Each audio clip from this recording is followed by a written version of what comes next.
এবার মঞ্চে উপস্থিত হয়েছেন আমাদের কুতুবউদ্দিন মাদানী মহাশয়, যিনি রাজ্য নেতৃত্ব এবং উত্তর চব্বিশ পরগনা জেলা বাদুড়িয়া পর্যবেক্ষক। তাকে বরণ করে নেবে আমাদের স্টুডেন্ট ফ্রন্টের ইউসুফ। যাওয়া যাবে না ওই আর আমাদের রাজ্য নেতৃত্ব তথা রাজ্য সভাপতি শামসুর আলী মল্লিক মহাশয় এসেছেন। আমি আপনাকে বলবো একটু স্টেজে আসতে। আপনাকে এর আগেও আহ্বান করেছি, আপনি একটু স্টেজে আসবেন।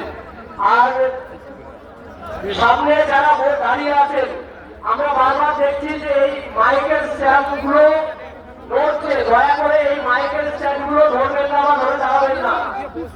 মাইক যে বাস মানে মাইকগুলো যে বাসে বাঁধা আছে, সেই বাসগুলো আপনারা একটু ছেড়ে দিয়ে দাঁড়াবেন।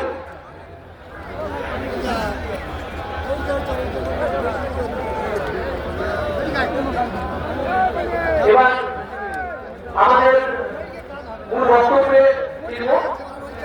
এবার স্টুডেন্ট ফ্রন্টের রাজ্য সভাপতি রাকেশ বেরা মহাশয়কে কিছু বলার জন্য আহ্বান করছি।